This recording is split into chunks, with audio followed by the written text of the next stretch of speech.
Monumental.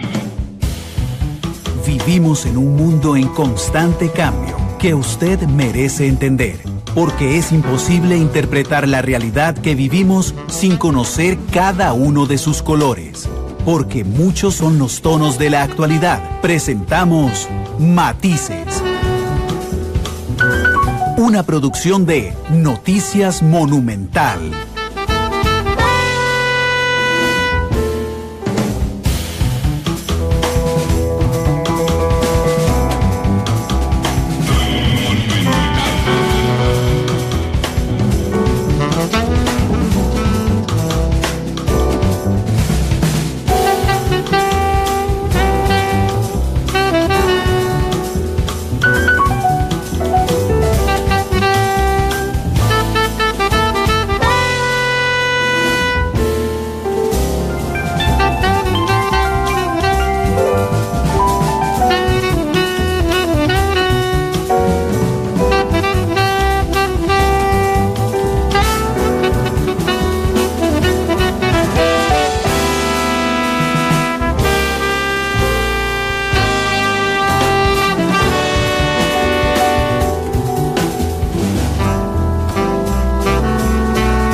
¿Qué tal? Buenas tardes, bienvenidos a Matices, este espacio de Radio Monumental, que es una producción del Departamento de Noticias, en el que analizamos los temas que son noticia en Costa Rica y en el mundo.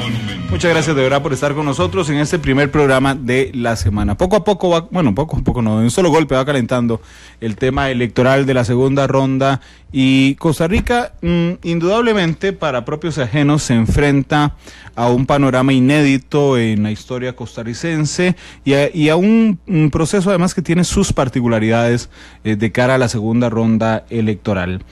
Siempre es conveniente preguntarse como país qué es lo que está pasando, qué es lo que va a pasar y qué es lo que podría pasar.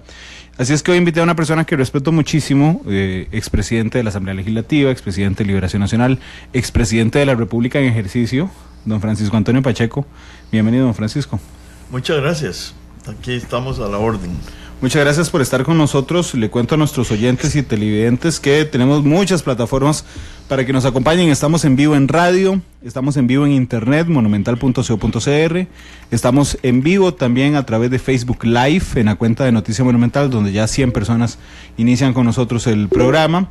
Este programa lo pueden observar esta noche a través de Canal 2 a las 8 de la noche y lo pueden escuchar en radio a partir de las 9:30 de la noche. Pueden comunicarse con nosotros, ya sea a través del Facebook Live, como también a partir a través de Twitter en @monumentalcr. Don Francisco, planteé la entrevista de hoy iniciando con una pregunta muy amplia, pero que me interesa mucho abordarla con usted. Y es justamente cómo definimos al país hoy. ¿Qué es la Costa Rica de hoy? Si tuviéramos que contarle a alguien que nunca ha visitado Costa Rica, no desde el punto de vista, por supuesto, geográfico ni físico, sino desde el punto de vista de la política y de lo social, ¿cómo le contamos a alguien qué es la Costa Rica de hoy? Es una pregunta que la verdad requeriría mucho tiempo, un análisis muy cuidadoso, pero así a primera vista, yo lo que diría es que es un país vacilante, que está escogiendo o tiene la oportunidad de escoger entre convertirse en un país desarrollado propiamente y involucionar. Caer en lo que mi maestro Constantino Láscares llamaba voluntad de subdesarrollo. Y esa apuesta entre un futuro que sin duda sería mucho mejor y el retroceso pareciera muy simple. Sin embargo, el costarricense no se decide a caminar por el rumbo que corresponde. Pareciera que a veces, no sé si lo comparte conmigo, a veces tenemos como muchísimos nublados de frente.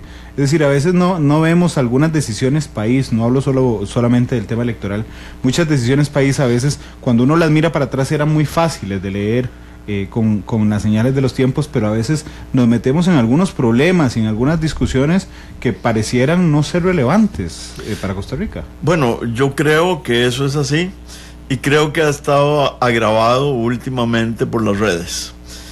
Yo creo que las redes son en un porcentaje altísimo nocivas. Hace poco un articulista del País hablaba de la cloaca mayor. En Roma había una cloaca que era la más grande y era la que se llevaba todos los desechos podridos de la ciudad. Y algo de eso hay. Es una fábrica de noticias falsas, es una fábrica, bueno, de insultos, es un camino para que se exprese la idiotez. Y eso tiene su peso incluso negativo en las mejores personas del país que dan un paso atrás, y tiene también el contagio perverso que hace que se multiplique esa actitud. Así que yo creo que ese es uno de los grandes nubladores de la vida nacional. Por otra parte, a pesar de los esfuerzos que se han hecho, no hemos sabido educar a Costa Rica. Yo creo que hay una parte de Costa Rica que no está al nivel que debería estar. Bueno, posiblemente ninguna de las partes de Costa Rica, o casi ninguna, esté al nivel que debe estar. Pero de esa falta de educación, de la ignorancia, se siguen a menudo lesiones para la vida democrática. Usted decía ahora, para expresar la idiotez, me acordé de un artículo, de una entrevista de Umberto Eco, el filósofo y escritor italiano, que decía textualmente: las redes sociales le dan derecho de hablar a legiones de idiotas. Lo decía recientemente, por cierto, en el diario el País de España también, porque no solo, digamos, en la cantidad de información falsa que uno nota a través de las redes, sino también, don Francisco Antonio, de la manipulación de la que somos parte en términos generales, de cuán maleables somos como sociedad respecto a informaciones falsas o a análisis muy, muy burdos que hacemos actualmente de la realidad.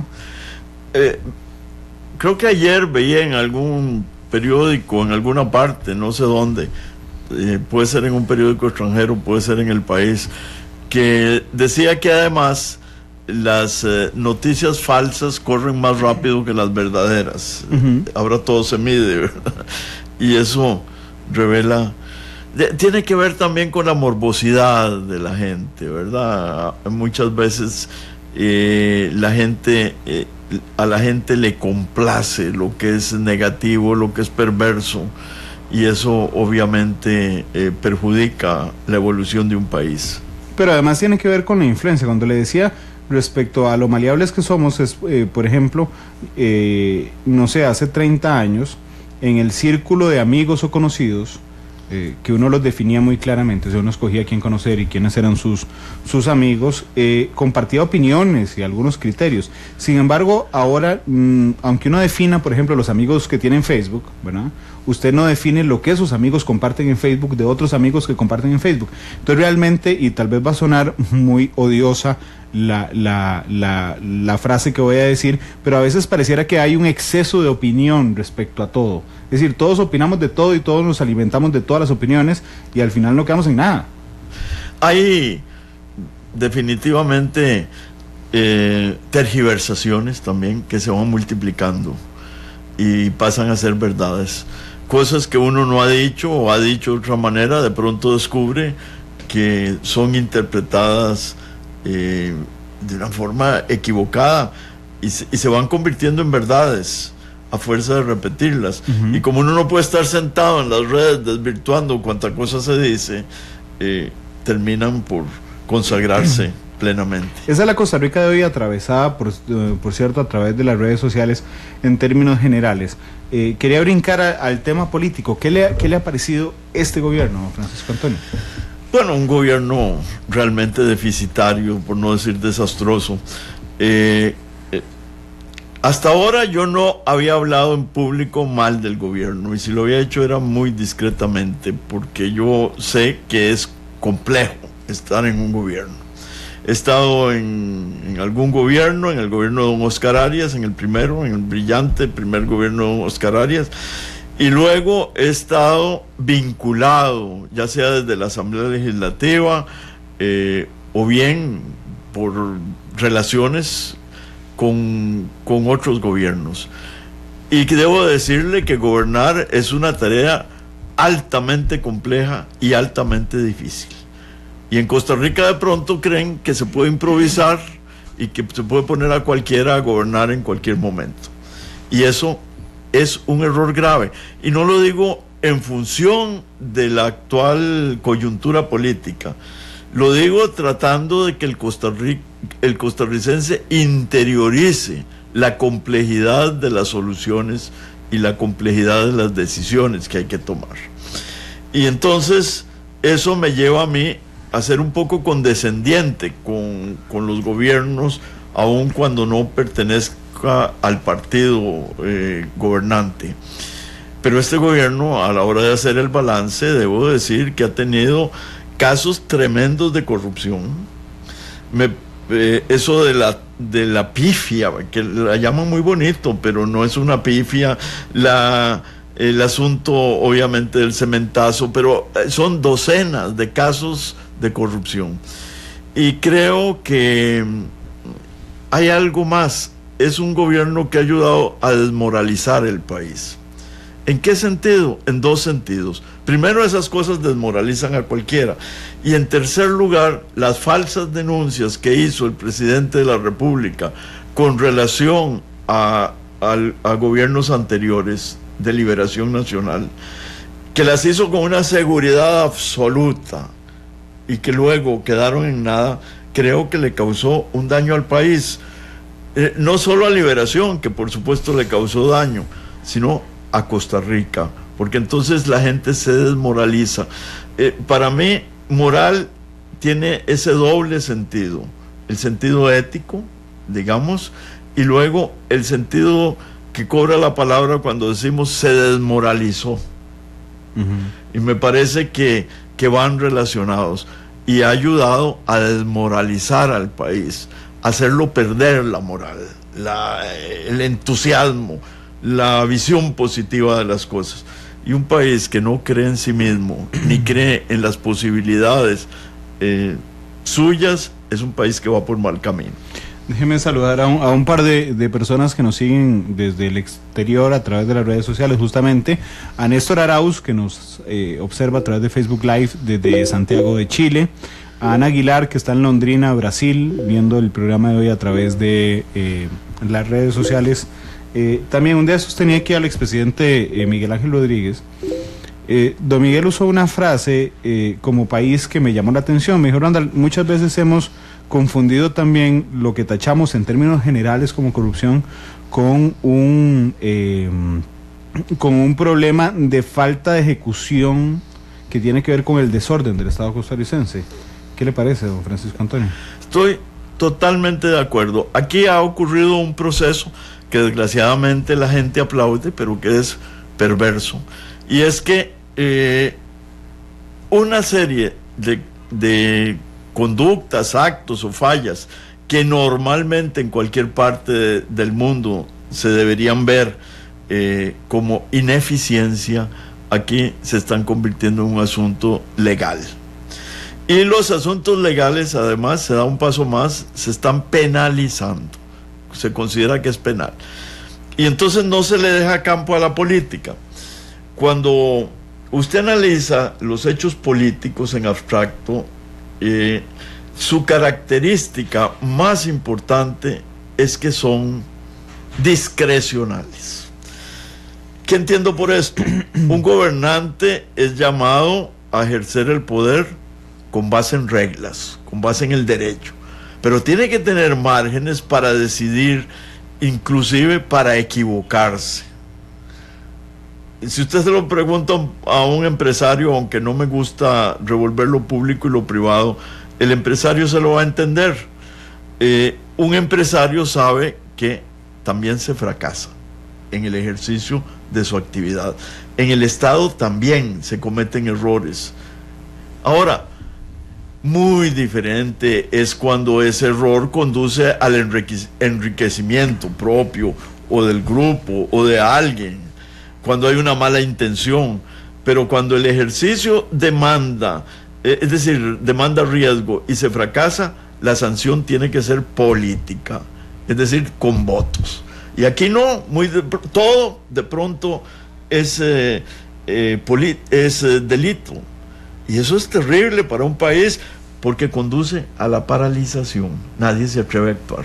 Es curioso porque esas denuncias que hizo el presidente Solís respecto a al gobierno de doña Laura Chinchilla, la hizo creo que casi a los 100 días prácticamente de su gobierno. Era una cantidad enorme de elementos que tenían que ver, después del tiempo se fue confirmando también por parte de las autoridades judiciales, con hechos que no se tipificaban como delito, sino que eran algunas ineficiencias propias a veces del gobierno, propias a veces de la mera administración de la cosa pública, como por ejemplo que no aparecían tantos carros de hechos chatarra en casa presidencial porque no se registraron la salida, pero no fue que nadie se los dejó, sino que ahí estaban y no se registró, digamos que eran temas burocráticos meramente. Y es curioso porque 4 años después los puentes que faltan en este instante son los puentes que se quemaron en ese momento. Y entonces me parece que podríamos reflexionar como país que durante todos los gobiernos, los 4 años, deberíamos ser muy cuidadosos con lo que decimos, con lo que sostenemos, porque siempre necesitamos puentes. Por supuesto que necesitamos puentes, pero hay también un sentido de la honradez. Cuando yo comienzo a calumniar, cuando comienzo a inventarle defectos a la gente, o cuando comienzo a considerar cosas terribles, pequeñas faltas, estoy también cometiendo un acto de corrupción. Y se ha hecho muy fácil aquí atacar a todo el mundo y que se aplauda. El que más ataca, más aplausos recibe. Y no se dan cuenta del daño que se están infligiendo todos, incluso el supuesto denunciante. Pero entonces vamos a ver, en ese ánimo desmoralizante llegamos a la elección presidencial del 4 de febrero, ¿cree usted? Bueno, sí. El asunto es que seguimos. Esto se ha ido convirtiendo en una característica sociológica, ¿verdad? Y yo creo que hay los funcionarios judiciales, la Procuraduría, tienen que tener mucho más fineza. Yo a veces pienso que las clases que alguna vez di, durante muchos años, la verdad, de teoría del Estado se desperdiciaron. Porque todas estas cosas las analizábamos y después veo a mis exalumnos convertidos en funcionarios judiciales o de cualquier tipo, y los veo con una incapacidad total de separar lo que es una actividad política legítima y positiva para el país de lo que es una obligación jurídica o de lo que es un delito. Si todo está regulado, no hay campo para la política. Es una aplicación del derecho nada más. Técnico. Y eso no es así. El político tiene que enfrentar situaciones imprevisibles. Tiene que enfrentarse a lo inesperado. Y tiene también que prever situaciones que rebasan de alguna manera el sistema jurídico porque tienen que ver con el futuro. Yo... recordando el libro de Vargas Llosa, de la civilización del espectáculo, en algún momento se me antoja pensar que el Estado se convirtió en protagonista de esta civilización del espectáculo también. Es decir, en un momento en que a los medios nos criticaban por ser pan y circo, y resulta que el Estado costarricense también en muchas ocasiones, citando algunos de los ejemplos que usted ha brindado, como la Procuraduría en algunos momentos, se ha convertido efectivamente en pan y circo también en el Estado costarricense, don Francisco. Sí, eso tiene una tradición literaria que viene, intelectual, que viene desde hace 30 o 40 años. Hay autores que han venido hablando de este tema. Y es evidente, la cultura del espectáculo domina el mundo. Y obviamente eso es dañino. Los políticos serios no no quieren caer en eso del espectáculo. El problema es que el mundo se ve a través de las pantallas y todo el mundo quiere estar presente, ¿verdad? Y eso yo creo que ha sido muy nocivo para el país, para los países en general. Nada más déjeme ampliarle que se ve a través de las pantallas, efectivamente, pero no solo las de televisión, sino las pantallas de los celulares, las pantallas de las computadoras, las pantallas del internet hoy. Yo estaba pensando en eso mismo. En todas las pantallas. Sí. ¿Qué cree usted que pasó en la elección presidencial del 4 de febrero? Bueno, demasiados candidatos. Ojalá Costa Rica extraiga una lección de lo que ocurrió y se dé cuenta de que hay que renunciar a veces a soluciones imaginativas y arriesgadas creyendo que eso no tiene consecuencias. A mí me parece que el país debe hacer un esfuerzo por ir reordenándose políticamente de tal manera que ojalá volvamos en algún momento a unas 3 opciones diferenciadas ideológicamente. Yo nunca he visto una campaña más desideologizada que la anterior, que la que acaba de pasar. Y esta igual, ¿verdad? Son campañas omnívoras. ¿Qué quiero decir con esto? Omnívoros son los animales que comen de todo, ¿verdad? Comen carne, comen como el ser humano, come vegetales, comen minerales en algunas circunstancias. Y entonces son campañas que quieren quedar bien con todo el mundo. Y de aquí comienzo a traer alguna lección para mi partido, para Liberación Nacional. No se puede ser omnívoro. Hay que definirse ideológicamente, hay que tener un rumbo claro y ofrecérselo al país. Si se pierde de esa manera, se gana. Si no se definen las cosas de una manera clara, aunque se gane, tal vez se pierde.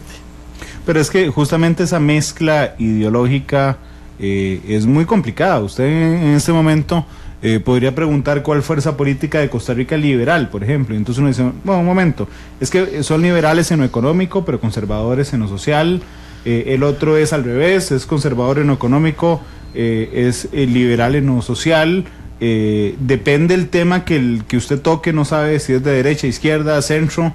Es muy complicado realmente definirlos en este momento, don Francisco Antonio. A mí lo que me parece es que el país tiene una ausencia de liderazgo. Hay una vieja anécdota que creo que aquí la he contado, pero a veces las cosas hay que repetirlas muchas veces. Cuando el general de Gaulle estaba a punto de dejar el poder, una periodista le dijo: general, ¿usted no le teme al vacío que va a dejar? Y él contestó: al vacío no le temo al lleno.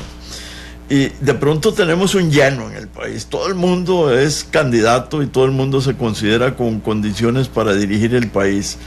Pero ¿eso qué significa? Falta de un líder o de unos pocos líderes que sean capaces de orientar a la gente. El líder no es un simple intérprete de lo que el mundo piensa o de lo que el país piensa. El líder es una persona que piensa el país y transmite esa concepción, y por lo tanto se da ordenadamente. Por ejemplo, en la evolución del socialismo democrático, que ese es otro cuento con el que andan, que ya liberación no es liberación porque no piensa lo mismo que se pensaba en tiempos de Daniel Oduber, como si la historia se detuviera. El socialismo democrático ha sufrido una evolución. Después de Tony Blair en Inglaterra, aquí Oscar Arias llevó esa parte, Lagos en Chile, en fin, una serie de líderes en el mundo.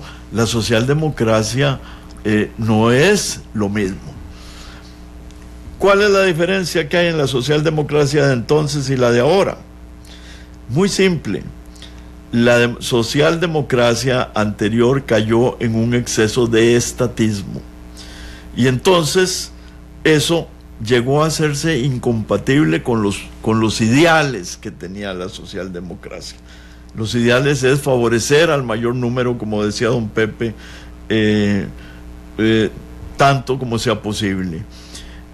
Eso más bien se convirtió en una especie de armadura que hacía rígidas las cosas. ¿Por qué se cambió?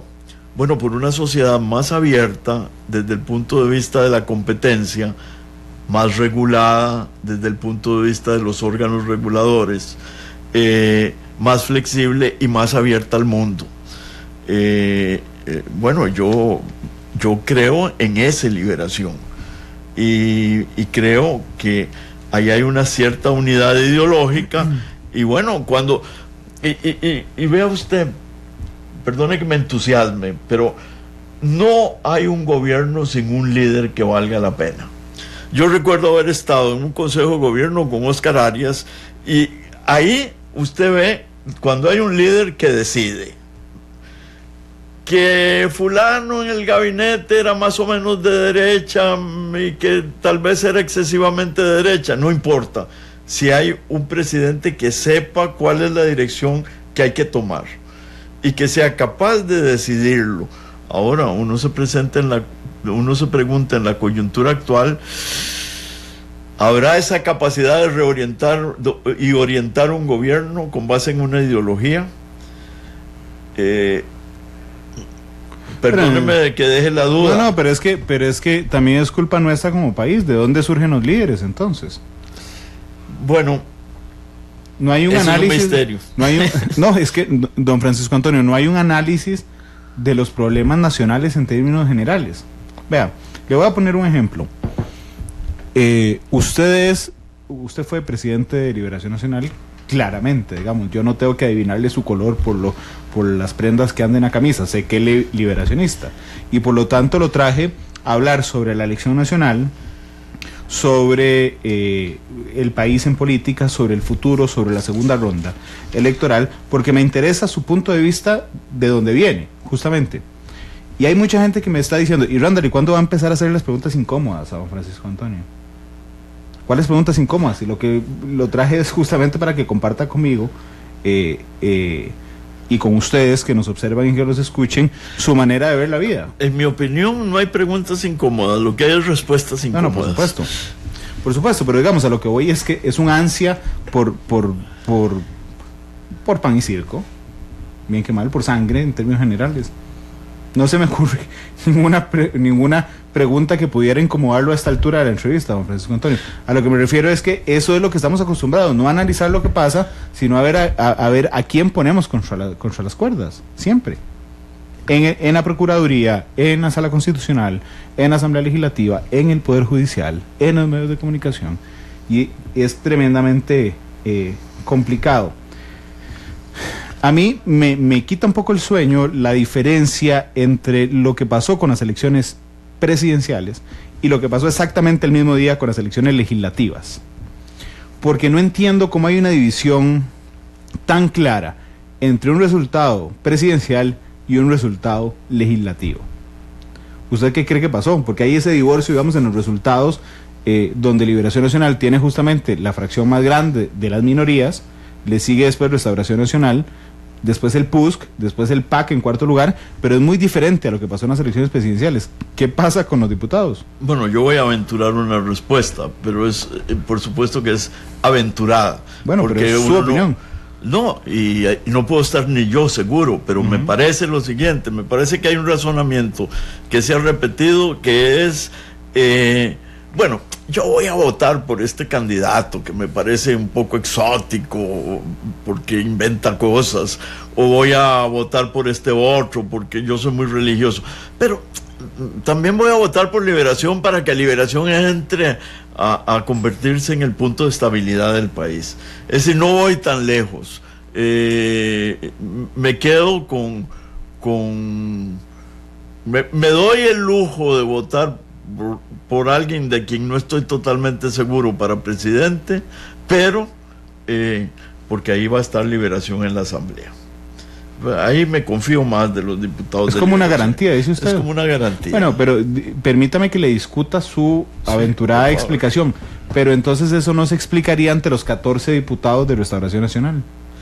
Bueno, tengo que agregar un nuevo elemento. En general, el que gana arrastra un poco más de apoyo, ¿verdad? Porque también hay los que votan con piloto automático, no hacen esa reflexión. Pero yo lo que creo es que hubo un sector del país que hizo esa reflexión. Ahí está Liberación, ¿verdad? No me arriesgo tanto. ¿Qué le pasó a Liberación Nacional en las elecciones? Y me interesa sobremanera su respuesta, porque ya en esas 3 semanas pasaron por aquí el actual secretario general de Liberación, dándonos su interpretación, don Fernando Zamora, de lo que él cree que pasó, don Antonio Álvarez como ex candidato dándonos su interpretación de qué es lo que pasó. Usted es un liberacionista sin duda de cepa. ¿Qué fue lo que le pasó al partido? Uno le da vueltas al tema. Podría pensarse que fue el candidato, que el candidato tenía defectos. Bueno, mi experiencia es que los candidatos cuando pierden tienen todos los defectos del mundo, o tenían todos los defectos del mundo, y cuando ganan son una maravilla. Es decir, a veces son opiniones subjetivas. Ahora, no se puede negar que el partido tiene una división interna. Eso me parece a mí que pesó. La campaña al principio no se centró en Liberación Nacional, no se centró en el liberacionista, porque se daba por descontado el liberacionismo. Se pensaba, digo yo, por lo que vi, no por lo que sé, porque mi participación en la campaña fue realmente marginal. Se pensaba, por lo que veo, el candidato se vestía de blanco, el verde se escamoteaba un poco, pensando en atraerse a aquello que no es liberación, sin percatarse de que ahí había un hueco importante de liberacionistas que no estaban uniéndose a Liberación. Es curioso, don Fernando Zamora, el secretario general de Liberación, pone la división interna como el segundo elemento que pesó en la derrota histórica de Liberación Nacional el 4 de febrero. Don Antonio Álvarez le baja un poquitito la intensidad a ese elemento, lo pone de tercero cuarto. Pero efectivamente le planteaba yo a don Fernando Zamora, bueno, hasta que ustedes no enfrenten que están separados no van a poder arreglar nada. Y yo creo que la fractura es muy profunda en ese instante, don Francisco Antonio. ¿Usted cree lo mismo? Bueno, a mí me parece que ya hubo una cierta satisfacción. Me parece que las personas más radicales están con ese sentimiento malsano que tal vez no reconocen o no se lo reconocen a sí mismos, de que ya se sacaron el clavo. Pero a mí me parece que la solución tiene que superar todas esas cosas. ¿En qué sentido?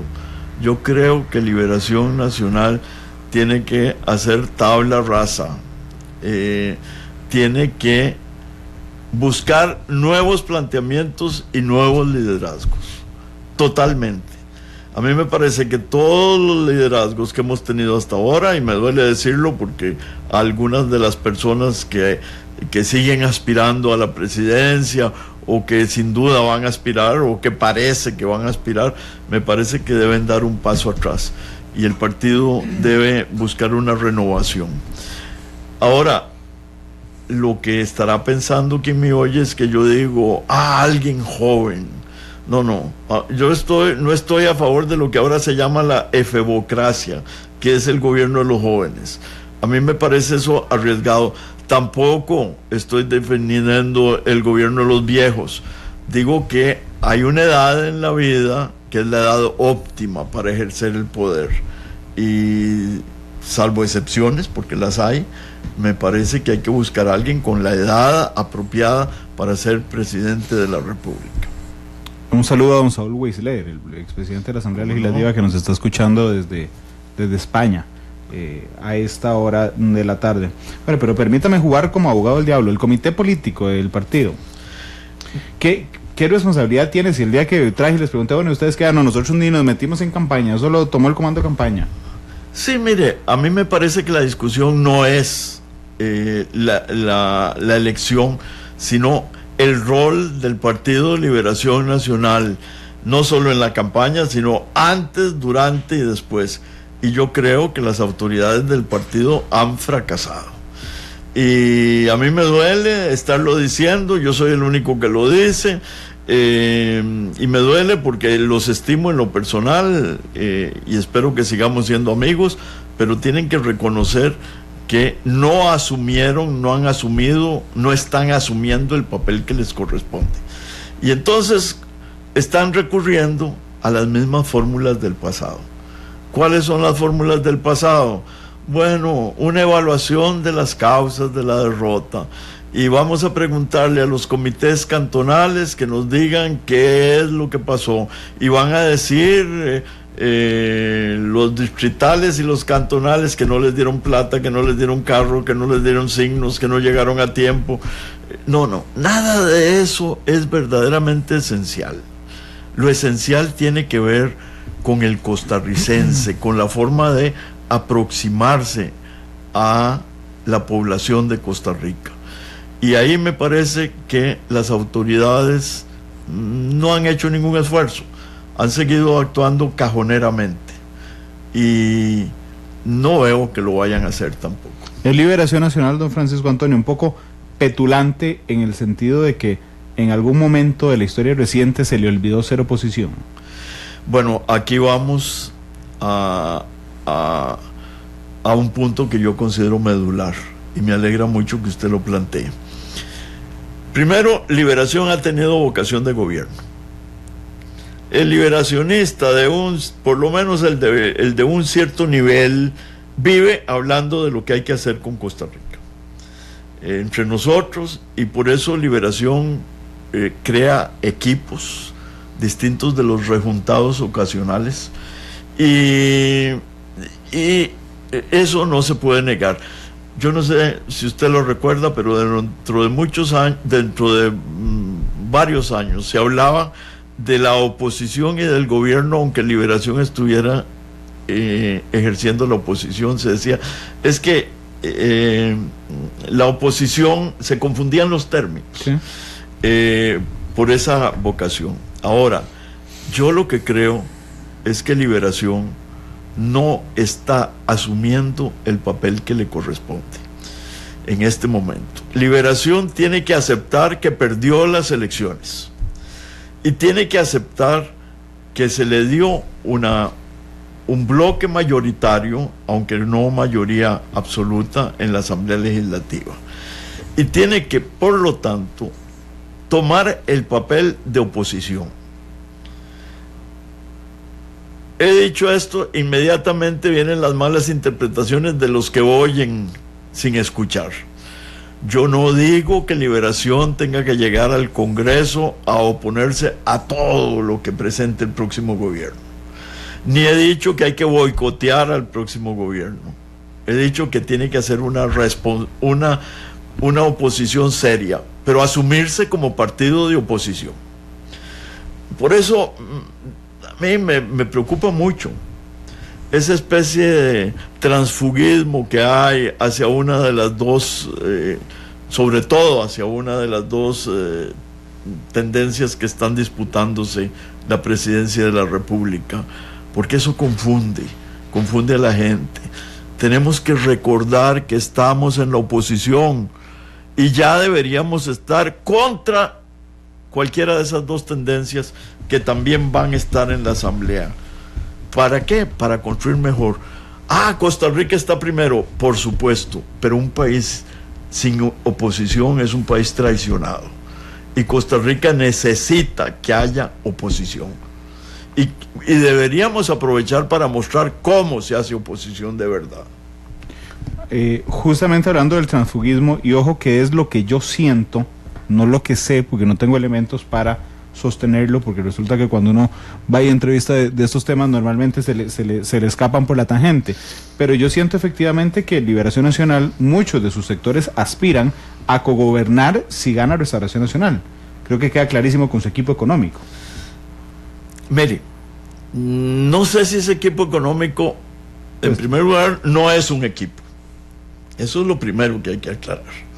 Eso no es un equipo, eso es un conjunto de personas que van a ayudar. ¿Por qué no es un equipo, Francisco? Porque un equipo es una cosa articulada, donde se han compartido visiones de la economía, visiones del país. Y obviamente eso no se da. En segundo lugar, individualmente es obvio que cualquiera puede irse con la opción que quiera. Yo no creo que el partido pueda ni deba impedirlo.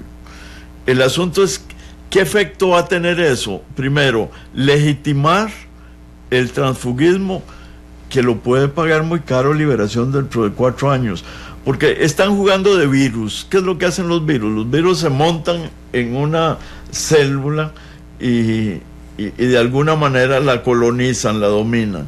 Uh-huh. Entonces al principio parecía que Liberación o un grupo de Liberación iba a colonizar el movimiento de Fabricio, pero resulta que de pronto entraron todos los de la unidad y también se establecieron ahí. ¿Somos los mismos? Yo creo que sería una confusión ideológica pensar eso, por respetable que sea todo el que llegó. Ahí se está creando una confusión muy extraña. Segunda cosa, se va a hacer Liberación responsable de un gobierno tan incierto como puede ser el de Fabricio. Ahora, si hay tiempo, me encantaría tocar la otra alternativa y criticarla, sí, para que no se piense que... De hecho, estamos hablando en general de Liberación, pero después sigue Restauración Nacional, bueno, y después el PAC. Bueno, ya estamos hablando de alguna manera de Restauración Nacional. En resumen, transfugismo para un partido que va a ser permanente, uh-huh, que tiene la más poderosa estructura territorial de Costa Rica, a través de las iglesias, muy superior a la de Liberación en los mejores tiempos. Segunda cosa, el riesgo de hacerse responsable de un gobierno que no es de Liberación Nacional y hacerse responsable del fracaso posible de ese gobierno. Tercero, ayudar a la confusión nacional. Bueno, ese es mi punto de vista al respecto. Déjeme ir a una pausa y venimos a hablar de Restauración Nacional en lo particular y después del PAC, pero quería hacerle una pregunta final antes de la pausa, en términos generales. A mí me incomoda realmente, don Francisco Antonio, cómo durante los últimos años, unos y otros, todo el mundo, casi todos los partidos, se refieren al ser costarricense, a nuestros valores, a nuestros principios. Y yo siempre que escucho esa frase, o alguna de esas frases, digo, bueno, ¿de cuál Costa Rica están hablando? ¿De la de hace 20 años, de la de hace 40, de los principios de su familia, de los míos? Me parece que hay una prostitución de la frase el ser costarricense, o nuestros principios, o nuestros valores. Quería preguntarle qué opina usted. Bueno, esos son tópicos. Es evidente, hace pocos meses me pidieron que hiciera un prólogo a una nueva edición del libro de Constantino Láscaris, El Costarricense, y entonces tuve el gusto de releerlo. Es otro, el costarricense que concibió Láscaris ha cambiado sustancialmente, y a mí me parece que lejos de estarse apoyando en el costarricense del pasado, lo que hay que concebir es el costarricense del futuro.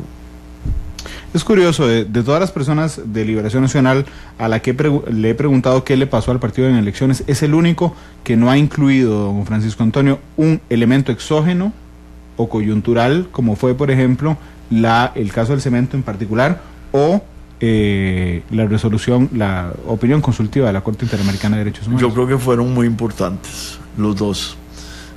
Tal vez mi visión en algún sentido tiene un ángulo distinto. Un partido verdaderamente fuerte resiste esos choques, ¿verdad? Pero sí, coyunturalmente me parece que sobre todo la resolución de la Corte Interamericana varió el juego. Lo que pasa es que yo a veces siento que Liberación Nacional lo usa como justificación. Es posible, pero bueno, no podemos tampoco negar que tuvo un peso.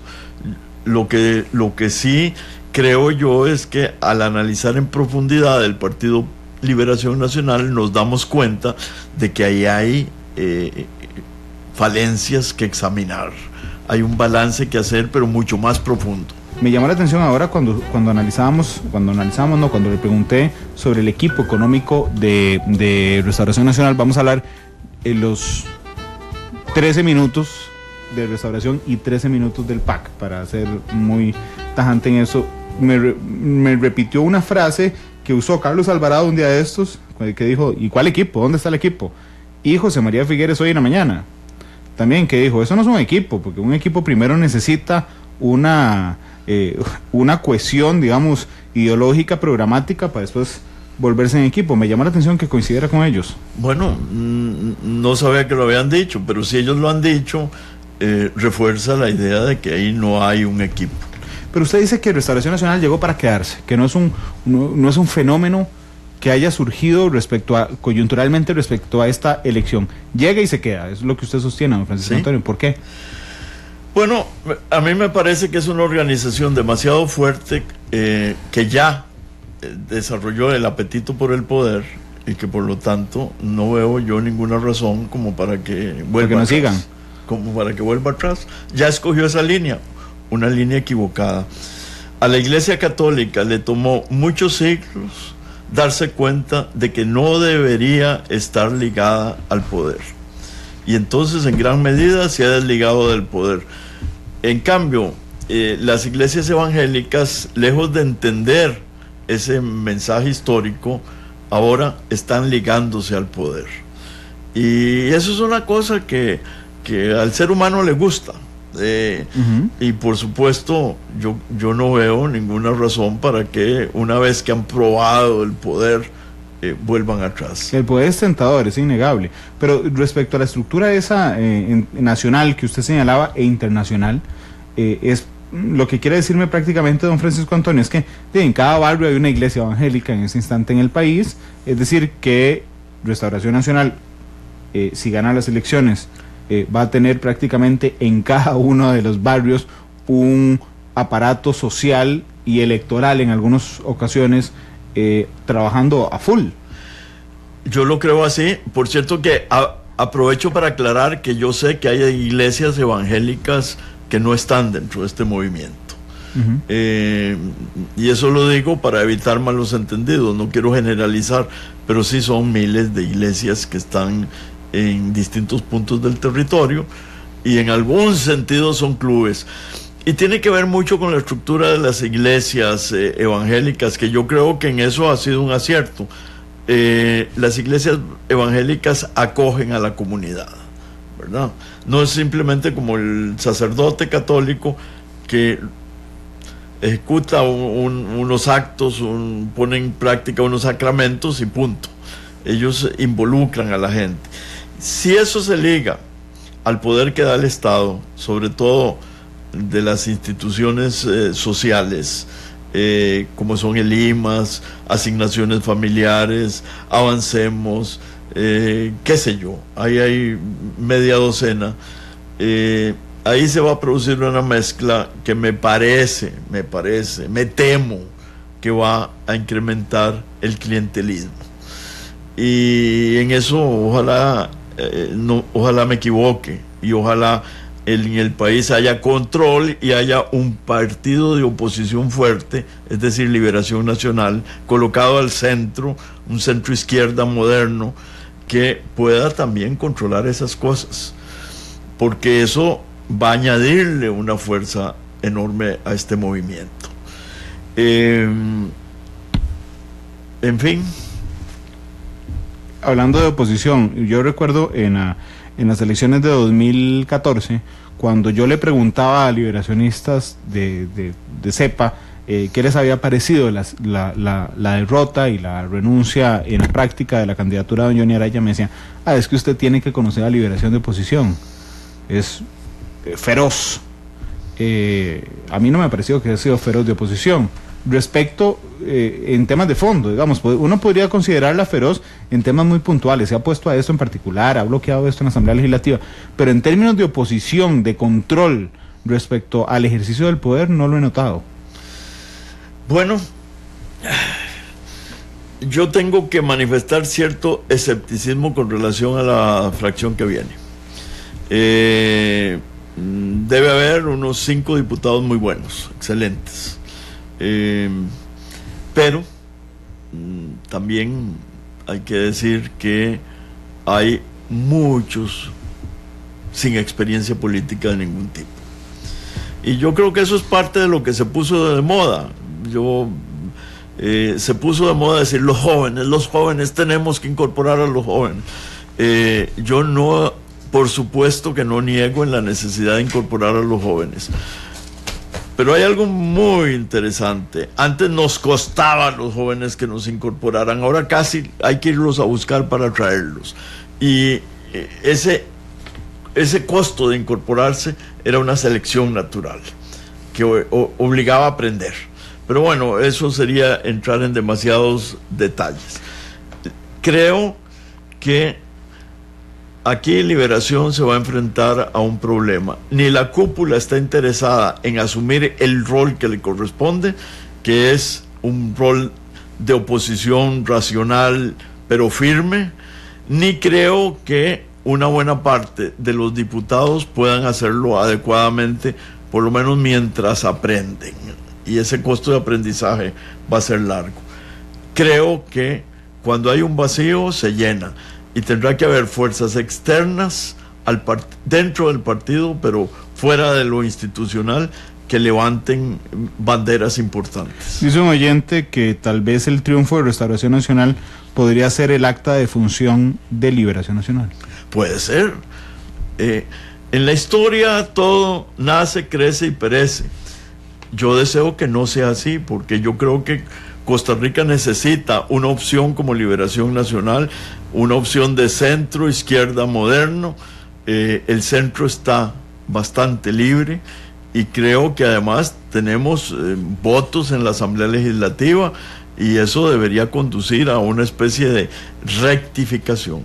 Tal vez la derrota también sea lo que nos haga superar errores, nos haga superar problemas que hemos tenido. En términos políticos y estratégicos, Restauración Nacional se comió a la Iglesia Católica, es decir, la Iglesia Católica innegablemente tenía más poder político que Restauración Nacional hasta hace unos cuantos meses. Hoy no, hoy lo tiene más Restauración Nacional, se lo comió.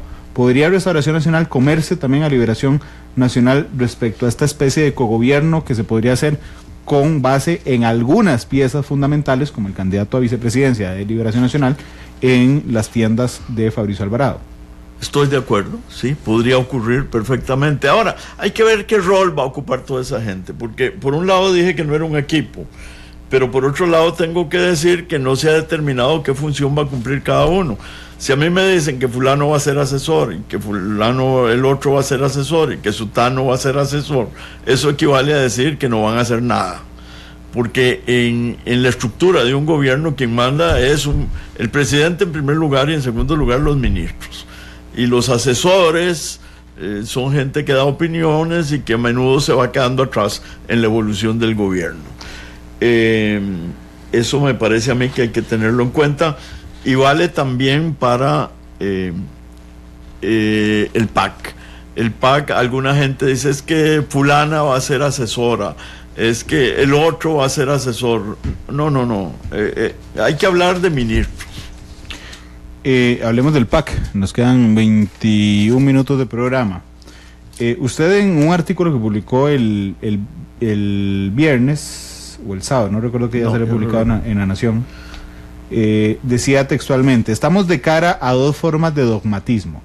Una, entiendo que ahí está hablando de Restauración Nacional, una homofóbica, intolerante, con grave riesgo de confinarse en el lado derecho de las opciones políticas. La otra, aquí entiendo que está hablando del PAC, ideológicamente fosilizada y empeñada en ocupar el lado izquierdo del espectro político junto al Frente Amplio, dándole la espalda a lo mejor del futuro. ¿Qué dogma tiene el PAC, don Carlos Alvarado?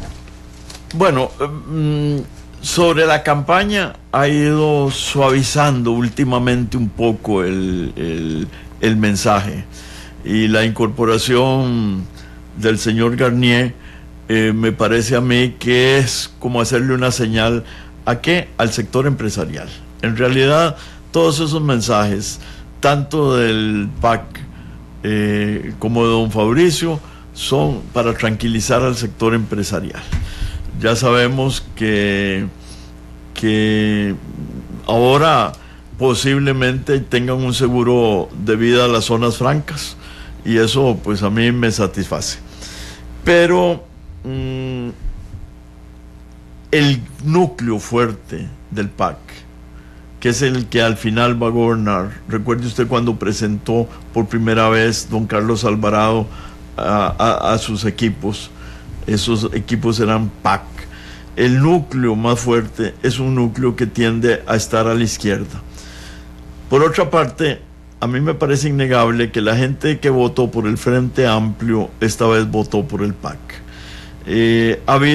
Hubo una especie de simbiosis, a veces disimulada, en la Asamblea Legislativa entre la fracción del Frente Amplio y la fracción del PAC. Y me parece que hay una vocación natural a confundirse. ¿Y qué es lo que nos ofrecen? Nos ofrecen un mensaje estatista, ideológicamente, de desconfianza hacia la empresa privada en general. Nos ofrecen una visión muy tradicional de las cuestiones públicas del Estado. Así que ahí creo yo que se ha caído en un dogmatismo, como se ha visto en este gobierno, donde no se han hecho algunas cosas por no entrar en consorcio o por no hacer concesión con el sector privado. Usted dice que en caso de que gane Carlos Alvarado, mantendremos el mismo modelo energético, o eso es lo que tienen que ofrecer, el mismo modelo energético, no ingresar a la Alianza del Pacífico, la concesión de modernización del Estado estancada. Eso es lo que ofrece Carlos Alvarado. Eso es. Entonces, usted llega... Eso ofrece el PAC. Bueno, sí, don Carlos es candidato del PAC, pero usted llega a una conclusión interesante. La única razón para votar entonces por Carlos Alvarado sería no votar por Fabricio Alvarado. Así es. Eso es lo bueno que tiene don Carlos. Sí. Lo atractivo, en términos electorales. ¿Por qué votaría usted por Carlos Alvarado? Para no votar por Fabricio Alvarado. Así es. El candidato no marca una diferencia, don Francisco Antonio. O sea, sí. A veces no le atribuimos a don Carlos pecados de don Luis Guillermo. Sí, pero la verdad es que hay justificación para hacerlo, ¿verdad? Porque tampoco es que se ha rebelado contra don Luis Guillermo. Ahí él tiene que resolver un problema, que es el problema Otón Luis Guillermo. Son dos fuerzas, digamos que son dos ballenas en el pequeño lago, ¿verdad? Y las llamo ballenas por su peso específico, nada más. Y además, entonces él va a tener que encontrar un camino en medio de esos obstáculos. Tendrá el coraje de apartarse además de sus bases, porque las bases parecen apoyar estas concepciones anticuadas. Tendrá la capacidad y el valor de tomar una verdadera distancia en lugar de un pequeño maquillaje. Yo soy muy escéptico. Yo creo que el PAC seguirá siendo el PAC. ¿Usted acepta en el artículo una mejor formación profesional de don Carlos, intelectual, diría yo, de don Carlos Alvarado? Usted dice textualmente: el candidato del PAC, a pesar de su mejor formación, no se muestra como un estadista, no da pasos hacia la modernización de Costa Rica. Hoy lo estaba viendo inseguro, ¿verdad? Con Garnier de un lado y Pisa del otro, y me parece que la inseguridad no era frente a los dos protagonistas que tenía a su lado, sino, pienso yo, que estaría pensando en lo que estaban pensando las bases del PAC. Y ahí es donde yo creo que está el problema más grave. Si le comprendí bien, las bases del PAC van hacia un lado, particularmente la izquierda, don Carlos debería ir un poco hacia la derecha con el fin de modernizar el Estado costarricense, Sí. pero no tiene la valentía, según su orden de ideas, para hacerlo porque está amarrado a sus bases. Eso supongo yo, sí. Y hoy interpreto esa especie de inseguridad, la interpreto en ese sentido. Y hay temas muy importantes en el país. Es decir, tal vez el tema más urgente es el tema fiscal. Yo quiero decir otra cosa, que lo noto en el grupo de don Fabricio y en el grupo de don Carlos. No se habla de otros temas. Todo se ha reducido a los aspectos financieros y económicos. Yo no discuto la importancia de esos factores, pero el progreso de Costa Rica es integral. Vuelvo un poco viene a mi mente otra vez el Consejo de Gobierno de Óscar Arias. Unos ministros posiblemente cuidando la hacienda pública con mucho cuidado,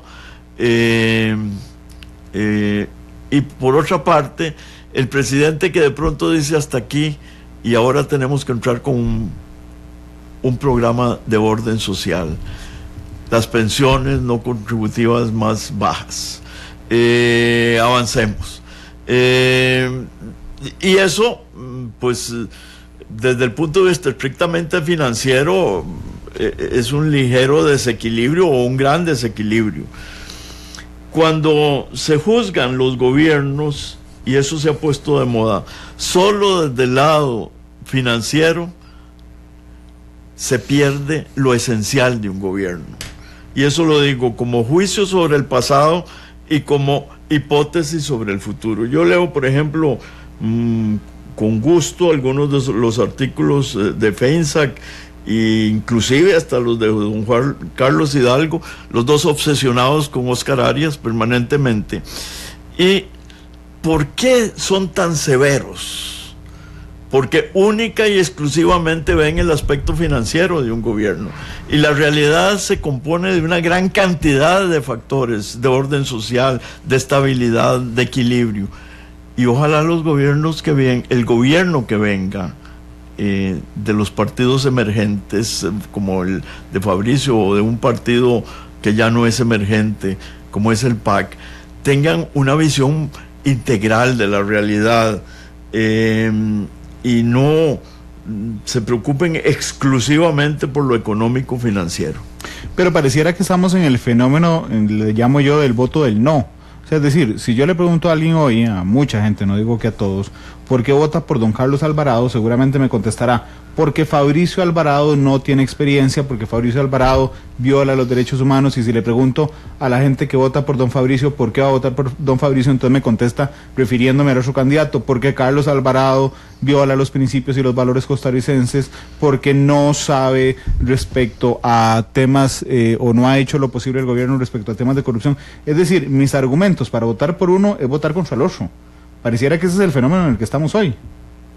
Eso es nada más que confirma nuestro punto de partida. No son candidatos que tengan una visión capaz de, por lo menos así los percibimos muchos, capaz de llevar a Costa Rica por el camino que tiene que ir. Y eso es lo más grave. Y yo creo que si las elecciones se repitieran hoy, el resultado sería totalmente distinto. Lo doy casi por seguro. ¿Por qué? Porque creo que muchísima gente está muy preocupada por la alternativa en la que caímos. De hecho, cuando lo leo o cuando lo escucho, don Francisco, me parece que la visión del futuro inmediato, las elecciones en segunda ronda, es muy pesimista. Es casi, si le sigo su orden de ideas, es casi escoger entre el menos malo, realmente. Bueno, la verdad, muy a menudo en las elecciones uno escoge el menos malo, pero... Claro, pero en su caso sería escoger dos dogmas, uno de los dos dogmas. Uno, que lo llama usted homofóbico, intolerante. No escoger entre los dogmas, porque yo no escojo ninguno de los dos dogmas. A venirme a votar a pesar de que conozco el dogma que domina a ese candidato, ¿verdad? A venirme, aceptarlo, no el dogma, sino aceptar que tengo que votar por alguien y entonces pensar en cuál le causaría menos perjuicio a Costa Rica un perjuicio tal vez menos permanente. Yo sería incapaz de preguntarle, porque es un tema de derecho constitucional además, por quién va a votar. Pero me surge la duda, si usted ya decidió por quién votar. Tengo decidido por quién votar, pero voy a decirle una cosa. Yo no represento casi nada en el país. En Liberación Nacional casi diría que no represento nada, pero la gente, mucha gente, cuando me ve cree que soy Liberación Nacional. Y entonces me pide la opinión de Liberación Nacional. De tal manera que si yo públicamente dijera por quién voy a votar, en algún sentido estaría comprometiendo al partido. Vea qué paradoja. Claro. Y entonces... No, le entiendo, pero digamos, a lo que me refiero es que con una visión tan compleja de lo que viene, porque usted textualmente lo que dice es estamos de cara a dos formas de dogmatismo. No usted con su voto en lo personal, sino Costa Rica en la decisión. Un dogma homofóbico, intolerante, con grave riesgo de confinarse en el lado derecho, la otra ideológicamente fosilizada y empeñada en ocupar el lado izquierdo del espectro político. Escoger entre dos dogmas es muy complicado. Muy complicado. Y muy complicado para el país, aunque no le podríamos reconocer a don Fabricio, por ejemplo, don Francisco Antonio, que ha logrado sumar a su alrededor a diversas fuerzas políticas que, según algunos analistas, es casi el mandato que se le ha dado al nuevo presidente de la República. Es confundir las cosas. Ese asunto hay que realizarlo en sede legislativa.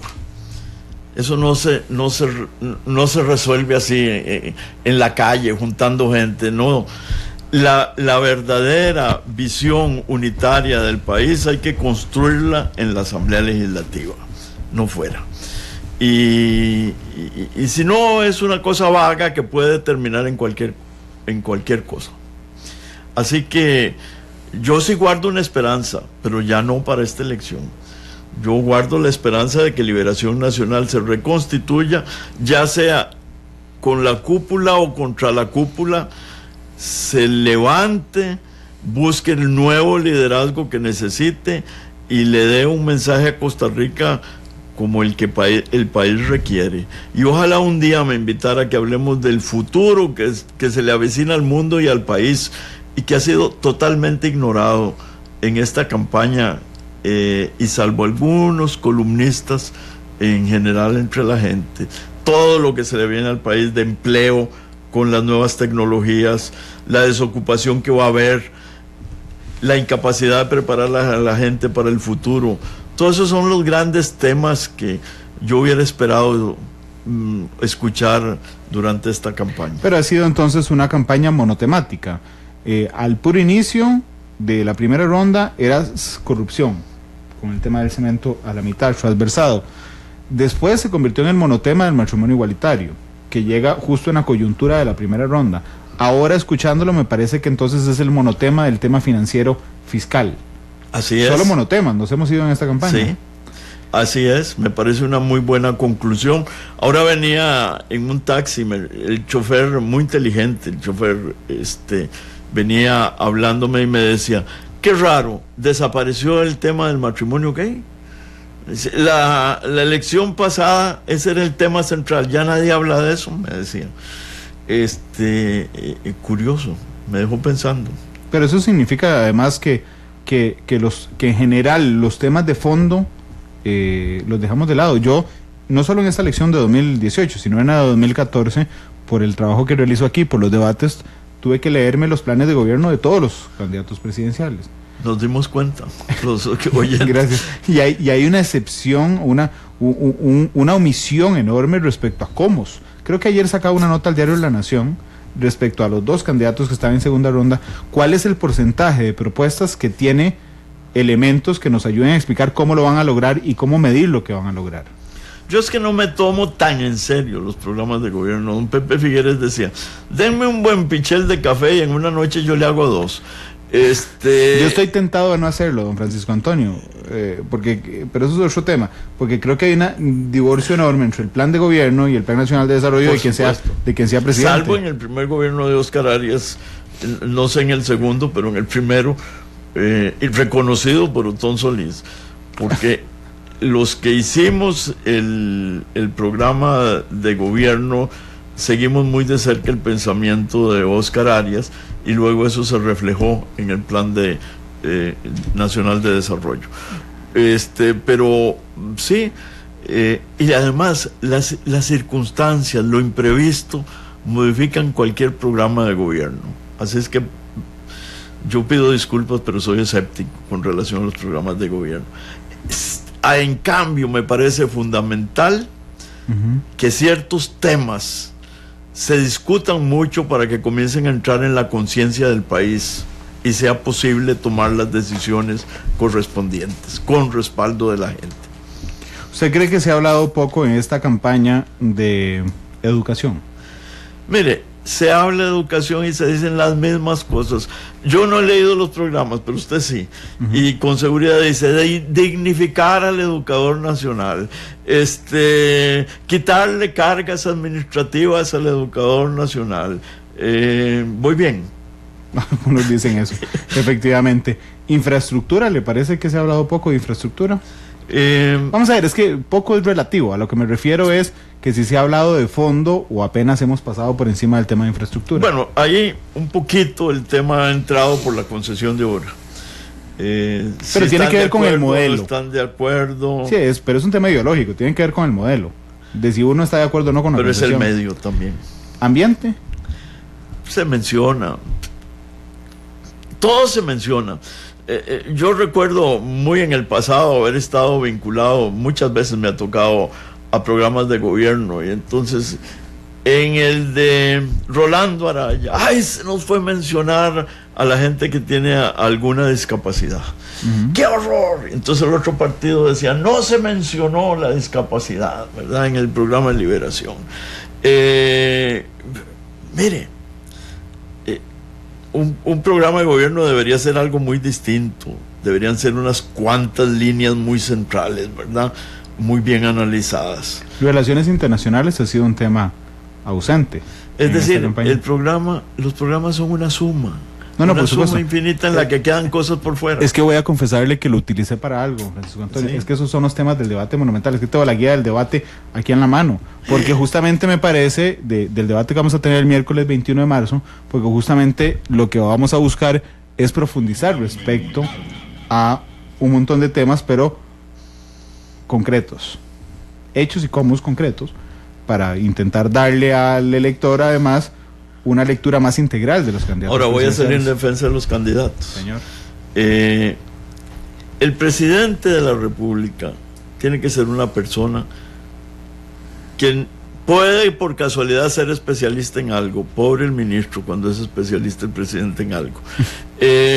Pero que en general tenga la capacidad de entender globalmente la marcha del Estado y que tenga capacidad de comunicarse con distintos especialistas en distintas maneras y tener un diálogo en que comprenda qué es lo que se está planteando y tenga por lo tanto la posibilidad a veces de tomar precauciones. El candidato no tiene que saber en profundidad de todo, ¿verdad? Pero bueno, yo estoy pensando en otro tipo de gobierno. El fin de semana vi, y lo invito cuando pueda verla, si no la ha visto, Las Horas Más Oscuras, que es la película que está nominada a los Oscars, de Winston Churchill. Impresionante, y sale mucho de lo que hemos hablado hoy aquí respecto a la visión de un líder. Así que cuando la vea, espero que la vea y la disfrute. Voy a verla, la tengo en lista. Gracias por haber venido hoy, don Francisco Antonio. Al revés, gracias por haberme permitido estar aquí, dialogar con usted, que ya de por sí es un gusto. Gracias. Y que la gente oiga, algunos oigan, tengan la paciencia de oír lo que uno piensa. Le cuento que son bastantes, ha sido uno de los programas más escuchados de las estadísticas que tengo en tiempo real de Facebook Live de los últimos 15 días, por ejemplo. Y eso que tenemos muy buena audiencia siempre. Escogió a los Beatles para irnos. Sí. Let It Be. ¿Por qué Let It Be? Porque creo que es la actitud que hay que tener en este momento. Let it be. Bueno, déjalo ser. Sí. 3:28. Los Beatles despiden Matices. Iba a decir Monumental, despiden Matices. Feliz tarde, hasta luego.